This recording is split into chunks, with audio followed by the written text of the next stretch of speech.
বিএনপির কেন্দ্রীয় কার্যালয়ে তারেক রহমান দেশের জন্য কাজ করে দেশকে গড়ে তুলতে নেতাকর্মীদের প্রতি আহ্বান।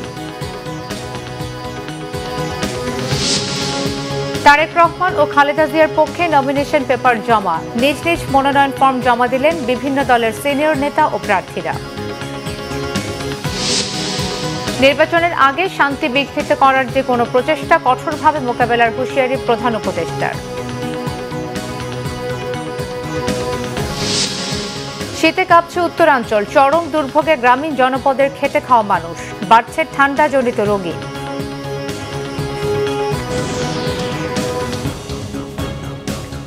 দেখছিলেন ক্রাউন সিমেন্ট সংবাদ শিরোনাম, এবারে বিস্তারিত। বিএনপির ভারপ্রাপ্ত চেয়ারম্যান তারেক রহমান অল্প অল্প করে হলেও দেশের জন্য কাজ করতে নেতাকর্মীদের প্রতি আহ্বান জানিয়েছেন। তিনি যতটুকু সম্ভব দেশের জন্য কাজ করে দেশকে গড়ে তুলতে তাদের প্রতি অনুরোধ জানান। দেড় যুগের বেশি সময় পর নয়াপল্টন কার্যালয়ে গেলে নেতাকর্মীদের অভিবাদনের জবাবে তিনি এই আহ্বান জানান। আহমেদ সরারের রিপোর্ট। আমাদের যার যতটুকু অবস্থান আছে সেখান থেকে আসুন, আমরা আমাদের দেশটাকে নতুন করে গড়ে তোলার চেষ্টা করি। যার পক্ষে যতটুকু সম্ভব আমরা সচেষ্ট হই দেশের জন্য। কোথাও যদি রাস্তায় একটি কাগজ পড়ে থাকে, ময়লা হয়ে থাকে, দরকারে সেটাকে আমরা সরিয়ে দিব। এইভাবে ছোট ছোট করে কাজ করার মাধ্যমে আমরা দেশটাকে গড়ে তুলে আসুন। আর এখন আমি সকলকে অনুরোধ করবো, দ্রুত আমরা রাস্তাটাকে খালি করে দেই যাতে সাধারণ মানুষ চলাফেরা করতে পারে। সকলে ভালো থাকবেন ইনশাল্লাহ। আমার জন্য দোয়া করবেন, দেশের এই খালেদা জিয়ার সুস্থতার জন্য দোয়া করবেন। আল্লাহ হাফেজ, বাংলাদেশ জিন্দাবাদ। প্রায় ১৯ বছর পর পার্টি অফিসে সমবেত নেতাকর্মীদের অভিবাদনের জবাবে এমনই প্রতিক্রিয়া ভারপ্রাপ্ত চেয়ারম্যান তারেক রহমানের। 111-এর সময় নির্যাতনের শিকার হয়ে উন্নত চিকিৎসার জন্য লন্ডন যান তৎকালীন বিএনপির যুগ্ম মহাসচিব তারেক রহমান। নির্বাচন শেষে ২৫ ডিসেম্বর দেশে ফিরে সোমবার বিকেলে প্রথমবারের মতো নয়াপল্টন কেন্দ্রীয় কার্যালয়ে যান বর্তমান দলের ভারপ্রাপ্ত চেয়ারম্যান তারেক রহমান।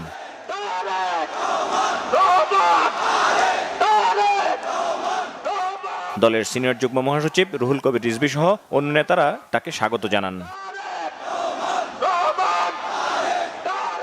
পরে দলের কেন্দ্রীয় কার্যালয়ে নেতাদের সাথে অনানুষ্ঠানিক বৈঠক করেন তারেক রহমান। এদিকে তারেক রহমানের আগমন উপলক্ষে কড়া নিরাপত্তা ব্যবস্থা নেওয়া হয় নয়াপল্টন কেন্দ্রীয় কার্যালয়ে। আর তার আসার খবর পেয়ে আগ থেকেই ভিড় জমায় দলের বিভিন্ন স্তরের নেতাকর্মীরা। আহমেদ সরওয়ার, বাংলা ভিশন, ঢাকা। দর্শক, এই মুহূর্তে নয়াপল্টন আছেন বিশেষ প্রতিনিধি মহিবুল্লাহ মুহিব, সরাসরি যুক্ত হচ্ছে তার সঙ্গে। মহিব, তারেক রহমান আর কতক্ষণ নয়াপল্টন কার্যালয়ে থাকবেন, তার পরবর্তী কর্মসূচি সম্পর্কে কি জানতে পেরেছেন? মিথিলা, আমি রয়েছি নয়াপল্টনে, অর্থাৎ বিএনপির কেন্দ্রীয় কার্যালয়ে। আপনি ইতিমধ্যেই জেনেছেন বিএনপির ভারপ্রাপ্ত চেয়ারম্যান তারেক রহমান যেখানেই যাচ্ছেন সেখানেই যেন ঢল নামছে মানুষের। আজকে তার বিকল্প নেই, অর্থাৎ নয়াপল্টনেও কিন্তু তার এই প্রথম দিন যে অফিস করা, সেই অফিসকে কেন্দ্র করে কিন্তু লোকে লোকারণ্য হয়ে গেছে। সেই নাইটিঙ্গেলের মোড় থেকে শুরু করে পুরো এলাকা, পুরো রাস্তা যেন মানুষে সব হয়ে গেছে। তিনি এই বাংলাদেশে প্রত্যাবর্তনের পর থেকে তিনি ব্যস্ত সময় পার করছেন। গতকালকে তিনি বিএনপির চেয়ারপারসনের কার্যালয়ে অর্থাৎ গুলশানে তিনি অফিস করেছেন এবং আজকে তিনি অফিস করছেন নয়াপল্টনের বিএনপির কেন্দ্রীয় কার্যালয়ে। এখানে অনেক গুরুত্বপূর্ণ সিদ্ধান্ত হচ্ছে, বিশেষ করে ২৬-এর যেই নির্বাচন, সেই নির্বাচন ঘিরে যে দলীয় মনোনয়নের পাশাপাশি সাংগঠনিক যেসব প্রস্তুতি রয়েছে, সেই সব প্রস্তুতির ব্যাপারে প্রত্যেকটি ইউনিটের নেতাকর্মীদের সঙ্গে কথা বলছেন। একই সঙ্গে তিনি কেন্দ্রীয় নেতাদের সঙ্গে সময় দিচ্ছেন এবং কথা বলছেন কিভাবে দলকে আরো বেশি সুসংহত করা যায়। দীর্ঘদিন আপনি নিশ্চয়ই জানেন যে প্রায় ১৭ বছর তিনি নির্বাসিত ছিলেন। যুক্তরাজ্যে অবস্থান করেও দলের কর্মকাণ্ড অব্যাহত রাখার জন্য তিনি কিন্তু সার্বিকভাবে নেতৃত্ব দিয়েছেন গত ১৭ বছর। এবং ৫ই আগস্টের গণঅভ্যুত্থানে শেখ হাসিনা দেশ ছেড়ে পালিয়ে যাওয়ার পরে, অর্থাৎ তিনি দেশে ফিরেছেন ২৫শে ডিসেম্বর, তারপর থেকে আমরা দেখেছি পুরো বাংলাদেশ যেন জেগে উঠেছে। তারেক রহমানের এই আগমনে পুরো বাংলাদেশের রাজনীতির মোড় ঘুরে গেছে এমনটাই মনে করছেন বিশেষজ্ঞরা। তারা বলছেন এই নতুন নেতৃত্ব এবং এই তারেক রহমানের এই নেতৃত্বে পূর্বের ভুল থেকে শিক্ষা গ্রহণ করে আগামীতে সুখী সমৃদ্ধশালী একটি নতুন বাংলাদেশ বিনির্মাণে বিশেষ করে তারুণ্য নির্ভর এবং যারা জুলাই অভ্যুত্থানে যারা বিশেষ করে রক্ত দিয়েছেন তাদেরকে নিয়ে দেশ গঠনে কিভাবে নিজেকে আরো বেশি সম্পৃক্ত করা যায় সেটাই কিন্তু মূল উদ্দেশ্য। আপনি আমার পেছনে নিশ্চয়ই দেখতে পাচ্ছেন যে মুহুর্মুহু স্লোগানে প্রকম্পিত হচ্ছে পুরো রাজপথ। যদিও আজকের কোনো দলীয় কর্মসূচি নেই, দেখে মনে হচ্ছে যেন একটি মহা সমাবেশ চলছে। অর্থাৎ রাস্তার এপাশ থেকে ওপাশ কোথাও যেন তিল ধারণের ঠাঁই নেই। এখানে শুধু বিএনপি নয়, অন্যান্য অঙ্গ সহযোগী সংগঠন বিশেষ করে ছাত্রদল, যুবদল, স্বেচ্ছাসেবক দল সহ সর্বস্তরের মানুষ কিন্তু এখানে ছুটে এসেছেন। বিশেষ করে তারেক রহমানকে এক নজর দেখার জন্য সাধারণ মানুষেরও কিন্তু আমরা অংশগ্রহণ দেখছি বিপুল পরিমাণে। রিক্সা চালক থেকে শুরু করে দিনমজুর কে নেই এই জনতার মিছিলে। অর্থাৎ তারেক রহমান যেখানেই যাচ্ছেন সেখানেই যেন জনসমুদ্র তৈরি হচ্ছে।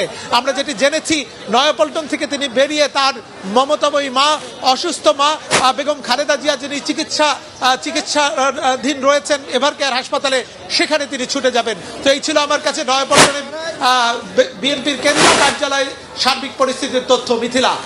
মুহিব, আপনাকে ধন্যবাদ। এদিকে উৎসবমুখর পরিবেশে ঢাকার বিভাগীয় কার্যালয়ে চলছে আসন্ন জাতীয় নির্বাচনের প্রার্থীদের মনোনয়ন ফর্ম জমা কার্যক্রম। ঢাকা 17 আসনের বিএনপির ভারপ্রাপ্ত চেয়ারম্যান তারেক রহমানের পক্ষে মনোনয়ন জমা দেওয়া হয়েছে। সকালে তারেক রহমানের চিফ নির্বাচনী কোঅর্ডিনেটর ও বিএনপি চেয়ারপারসনের উপদেষ্টা আব্দুস সালাম ঢাকার বিভাগীয় কমিশনার ও রিটার্নিং কর্মকর্তা শরফ উদ্দিন আহমদ চৌধুরীর কাছে মনোনয়নপত্র দাখিল করেন। এ সময় সাংবাদিকদের আব্দুস সালাম তারেক রহমানকে নির্বাচিত করতে জনগণের ভোট ও দোয়া কামনা করেন। বলেন, দলমত নির্বিশেষে সকলের ভোটে নির্বাচিত হয়ে আগামী দিনের প্রধানমন্ত্রী হয়ে দেশে যে সংকট চলছে তা থেকে দেশের উত্তরণ ঘটাতে পারবেন তারেক রহমান। এছাড়াও ঢাকা 16 আসনের বিএনপির প্রার্থী আমিনুল হক, ঢাকা 18 আসনের SM জাহাঙ্গীর হোসেন জমা দিয়েছেন মনোনয়নপত্র। এদিকে ঢাকা 14 আসনের জামাত ইসলামের প্রার্থী ব্যারিস্টার মীর আহমেদ বিন কাসেম আরমান মনোনয়ন দাখিল করেছেন। বিকেল 5টা পর্যন্ত মনোনয়ন ফর্ম জমা দেওয়া হচ্ছে। আমাদের 5 জন প্রতিনিধি আমরা এখানে এসেছি ওনার পক্ষ থেকে মনোনয়নপত্র জমা দিতে।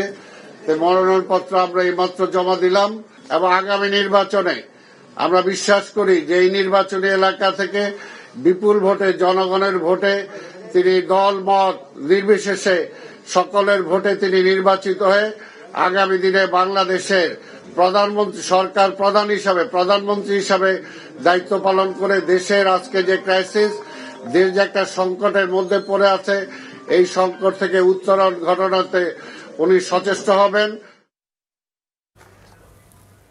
ঢাকা 15 আসনের জন্য মনোনয়নপত্র জমা দিয়েছেন জামাতে ইসলামের আমির ডাক্তার শফিকুর রহমান। তার পক্ষে মনোনয়নপত্র জমা দিয়েছেন দলটির সহকারী সেক্রেটারি জেনারেল এহসানুল মাহবুব জোবায়েরের নেতৃত্বে একটি প্রতিনিধি দল। দুপুরে রাজধানীর আগারগাঁও নির্বাচন কমিশন প্রশিক্ষণ ভবনের ঢাকা অঞ্চলের আঞ্চলিক নির্বাচন কর্মকর্তা ও রিটার্নিং অফিসারের কার্যালয়ে মনোনয়নপত্র জমা দেওয়া হয়। পরে এহসানুল মাহবুব জোবায়ের বলেন, দেশে ভোটাধিকার ও গণতান্ত্রিক প্রক্রিয়াকে দৃঢ় করতে নির্বাচন করছে জামাত। ইসিকে লেভেল প্লেইং ফিল্ড নিশ্চিত করতে আরও বেশি ভূমিকা রাখার আহ্বান জানান দলটির নেতারা। এদিন সকালে ইসি ভবনে মনোনয়ন ফর্ম জমা দেন ঢাকা 13 আসনের ধানের শীষের প্রার্থী ববি হাজ্জাজও।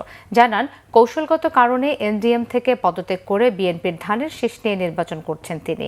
ঢাকা অঞ্চলের রিটার্নিং কর্মকর্তা মোহাম্মদ ইউনুস আলী জানান, দাখিল করা মনোনয়নপত্রগুলো যাচাই বাছাই করা হবে আগামী 3 জানুয়ারি। এরপর 21 জানুয়ারি দেওয়া হবে প্রতীক বরাদ্দ। প্রার্থীরা যে আচরণবিধি সম্পর্কে তারা যথেষ্ট সতর্ক, তাদেরকে অনুরোধ জানানো হয়েছে মনোনয়নপত্র বিতরণের সময়ে, এবং তাদেরকে জানানো হয়েছে যে 5 জনের অধিক কর্মী সমর্থক না নিয়ে আসার জন্য, এবং তারা সেটা মেনে চলছেন। আশা করি যে আমরা এই প্রার্থীদের দাখিলকৃত মনোনয়নপত্র আগামী 3 তারিখে যাচাই বাছাই করা হবে। যাচাই বাছাইয়ের পরবর্তীতে 21 তারিখে গিয়ে প্রতীক বরাদ্দ করা হবে। তখন থেকে আনুষ্ঠানিক প্রচার প্রচারণা শুরু হবে। কৌশলগত কারণে আমরা এক মার্কায় নির্বাচন করব। আমরা মনে করি আমাদের বিরুদ্ধে একটা ষড়যন্ত্র প্রচেষ্টা হয়েছে, যেখানে আরপিওতে নিশিরাতের ভিতরে হঠাৎ করে বদল আনা হয়েছে, যার জন্য আমরা এক মার্কায় জোটে সবাই যেতে পারবো না। আমরা আশা করব অন্তর্বর্তীকালীন সরকার, নির্বাচন কমিশন তারা সবাই মিলে আমরা যাতে একটি লেভেল প্লেইং ফিল্ডটা নিশ্চিত করি। আমরা মনে করছি যে এখনও এক্ষেত্রে অনেক বেশি কাজ করার সুযোগ আছে। সুন্দর সুষ্ঠু নির্বাচনের জন্যে অবৈধ অস্ত্র উদ্ধার থেকে আরম্ভ করে চিহ্নিত সন্ত্রাসীদেরকে গ্রেফতার এবং নির্বাচনের জন্যে সার্বিকভাবে একটি সুন্দর পরিবেশ নিশ্চিত করার আমরা বারবার দাবি জানিয়েছি, এখন দাবি দিচ্ছি। জাতীয় নির্বাচনের জন্য মনোনয়নপত্র জমার শেষ দিনে দেশের বিভিন্ন আসনে নিজেদের মনোনয়ন জমা দিয়েছেন হেভিওয়েট প্রার্থীরা। বগুড়া 7 আসনে বিএনপি চেয়ারপারসন ও 6 আসনে তারেক রহমানের পক্ষে মনোনয়ন ফর্ম জমা দেওয়া হয়েছে। আর ঠাকুরগাঁও 1 আসনে মনোনয়ন দাখিল করেন বিএনপি মহাসচিব মির্জা ফখরুল ইসলাম আলমগীর। অন্যান্য দলের সিনিয়র নেতা ও প্রার্থীরাও নিজ নিজ মনোনয়ন ফর্ম জমা দিয়েছেন আজ। প্রতিনিধিদের পাঠানো তথ্য ছবিতে আরও জানাচ্ছেন সিরাজুম মনির শুভ। ঠাকুরগাঁওয়ে দলীয় কার্যালয় থেকে রিকশায় চড়ে জেলা রিটার্নিং কর্মকর্তার কাছে মনোনয়ন দাখিল করেন বিএনপি মহাসচিব মির্জা ফখরুল ইসলাম আলমগীর। মনোনয়ন জমা দেওয়ার আগে দলীয় কার্যালয়ে আলোচনা সভায় অংশ নেন তিনি। বলেন, সব ধর্মের মানুষকে নিয়ে শান্তিপূর্ণভাবে দেশ চালাতে চায় বিএনপি। পৌষের হাড়কাঁপানো শীত উপেক্ষা করে বগুড়া 6 সদর আসনে উচ্ছ্বাস নিয়ে বিএনপির ভারপ্রাপ্ত চেয়ারম্যান তারেক রহমানের পক্ষে দলের সিনিয়র নেতাদের সাথে নিয়ে মনোনয়নপত্র জমা দেন জেলা বিএনপির সভাপতি মোহাম্মদ রেজাউল করিম বাদশাহ। বগুড়া 7 গাবতলী শাহজাহানপুর আসনে বিএনপির চেয়ারপারসন বেগম খালেদা জিয়ার পক্ষে মনোনয়নপত্র জমা দেন চেয়ারপারসনের উপদেষ্টা সাবেক সংসদ সদস্য হেলালুজ্জামান তালুকদার লালু। চট্টগ্রামে বিএনপির হেভিওয়েট প্রার্থী আমির খসরু মাহমুদ চৌধুরী মনোনয়নপত্র জমা দিয়েছেন।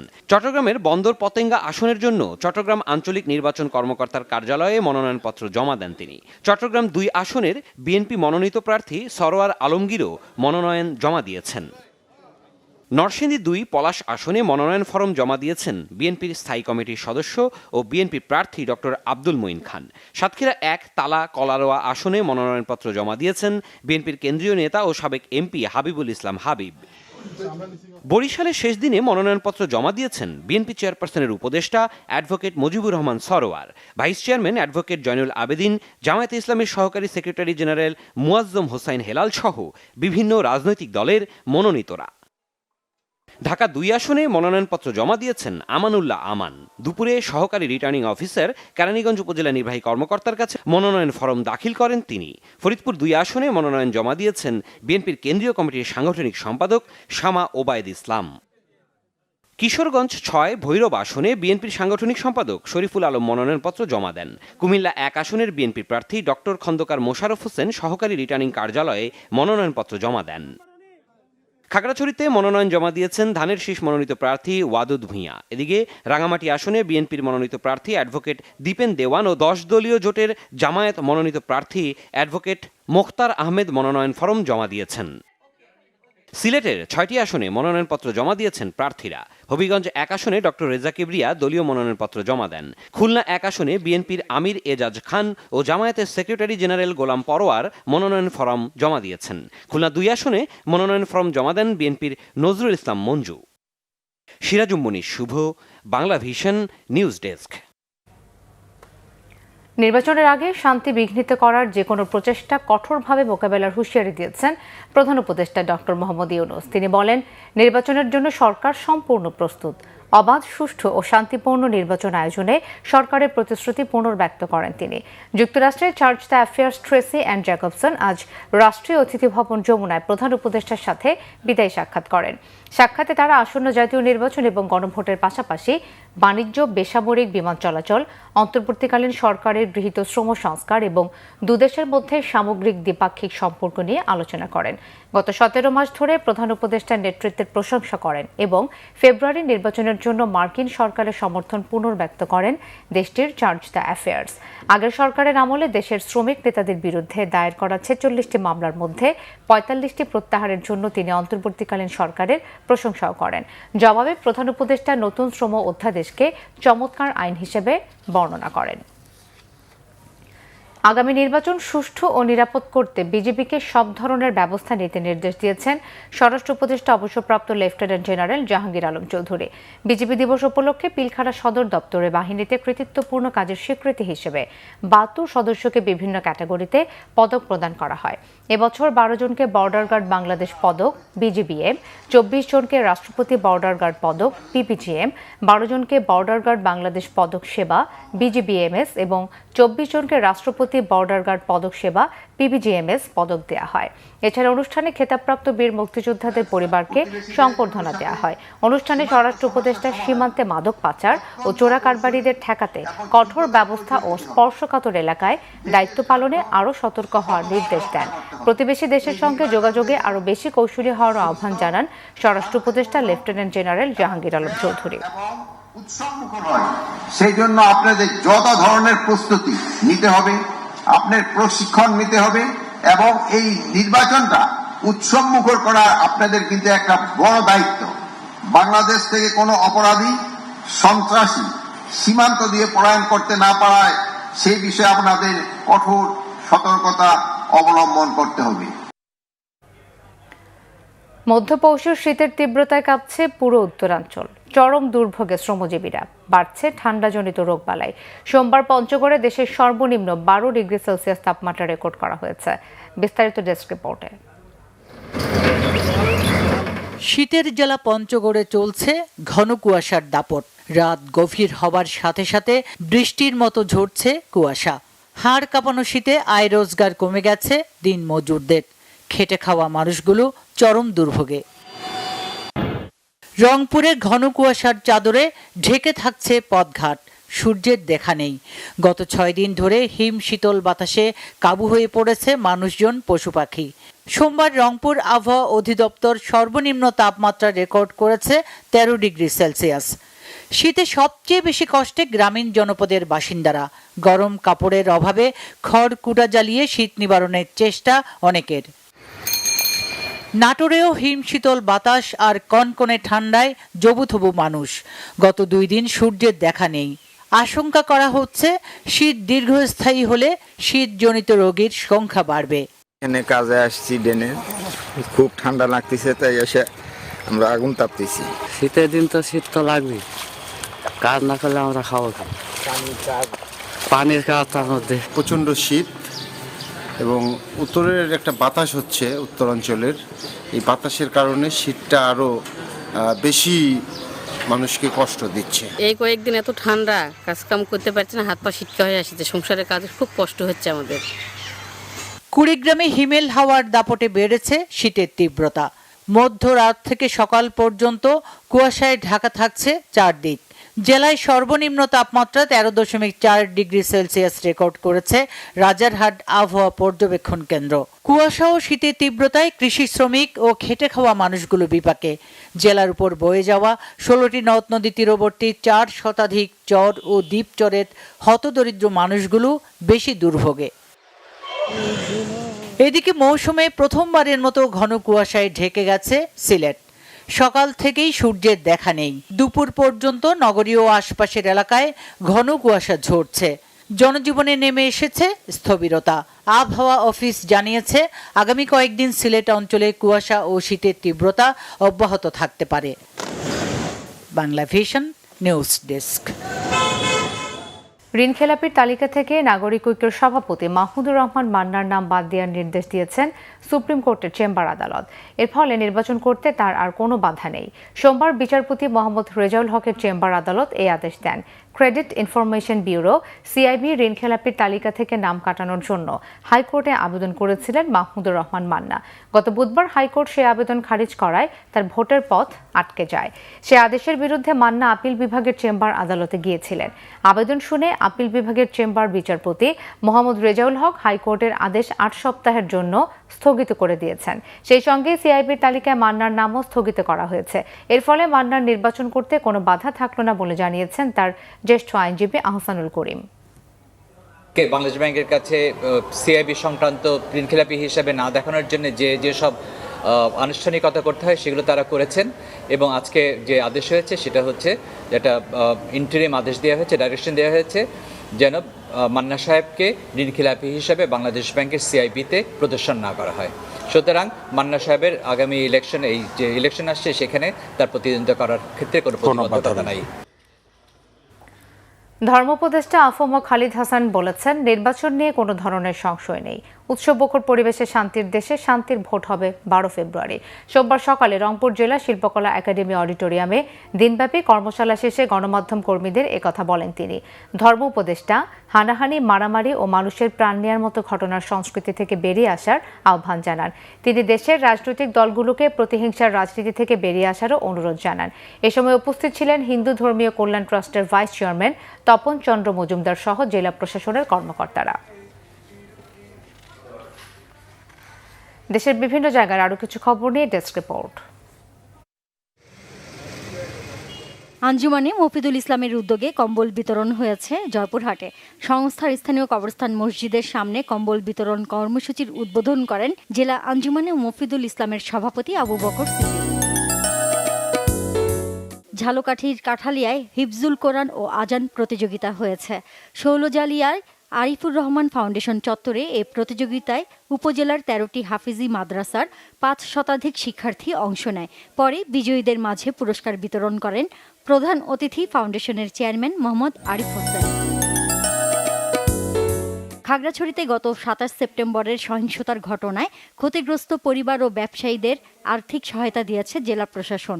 সদর উপজেলা কার্যালয় সম্মেলন কক্ষে স্বনির্ভর বাজারের ক্ষতিগ্রস্তদের মাঝে 3য় দফায় আর্থিক অনুদানের চেক সহায়তা তুলে দেন জেলা প্রশাসক মোহাম্মদ আনোয়ার সাদাত। সুন্দরবনে মৎস্যজীবীদের জন্য টেকসই মৎস্য সম্পদ এবং জলবায়ু পরিবর্তন অভিযোজনের লক্ষ্যে ব্লু কার্বন প্রতিবেশ সুরক্ষা পাইলট প্রকল্পের অবহিতকরণ সভা হয়েছে সাতক্ষীরার শ্যামনগরে। উপজেলা পরিষদের সভাকক্ষে এর আয়োজন করে বেসরকারি সংস্থা লিডার্স। এতে প্রধান অতিথি ছিলেন উপজেলা নির্বাহী অফিসার শামসুজ্জাহান কনক। খাগড়াছড়িতে পিঠা উৎসব করেছে পুলিশ নারী কল্যাণ সমিতি পুনাক জেলা শাখা। উপস্থিত ছিলেন পুনাক জেলা সভানেত্রী ফাতিমা মুস্তারিন চৌধুরী। অতিথি ছিলেন পার্বত্য জেলা পরিষদের চেয়ারম্যান শেফালিকা ত্রিপুরা সহ অন্যরা। সাভারে হানি ট্র্যাপ অপহরণকারী চক্রের 4 সদস্যকে গ্রেপ্তার করেছে ঢাকা জেলা উত্তর গোয়েন্দা পুলিশ। গেন্ডা এলাকা থেকে গতরাতে তাদেরকে গ্রেপ্তার করা হয়। উদ্ধার করা হয় অপহৃত ব্যক্তিকেও। গ্রেপ্তার 4 অপহরণকারী হল জ্যোৎস্নারা বেগম, টুটুল, সুমন ও রফিক মিয়া। তাদের কাছ থেকে একটি মাস্কিং টেপ ও অপহরণের পরে নেয়া 40,000 টাকা উদ্ধার করা হয়। Nazneen Akter, Bangla vision news desk. সংবাদ শেষ করব ক্রাউন সিমেন্ট শিরোনামগুলো আরো একবার জানিয়ে। বিএনপির কেন্দ্রীয় কার্যালয় তারেক রহমান, দেশের জন্য কাজ করে দেশকে গড়ে তুলতে নেতাকর্মীদের প্রতি আহ্বান। তারেক রহমান ও খালেদা জিয়ার পক্ষে নমিনেশন পেপার জমা। নিজ নিজ মনোনয়ন ফর্ম জমা দিলেন বিভিন্ন দলের সিনিয়র নেতা ও প্রার্থীরা। নির্বাচনের আগে শান্তি বিঘ্নিত করার যে কোনো প্রচেষ্টা কঠোরভাবে মোকাবেলার হুঁশিয়ারি প্রধান উপদেষ্টার।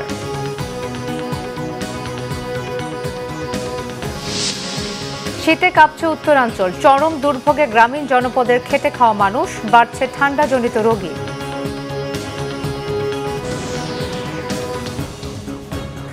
এই ছিল এখনকার মতো। পরের সংবাদ সন্ধ্যা 7:30টায় দেখার আমন্ত্রণ রইল। এছাড়া বাংলা ভিশন সংবাদ ও সংবাদ সংশ্লিষ্ট অনুষ্ঠান দেখতে ভিজিট করুন www.bbnews24.com ও facebook.com/banglavisionnews এবং সাবস্ক্রাইব করুন youtube.com/banglavisionnews। ধন্যবাদ।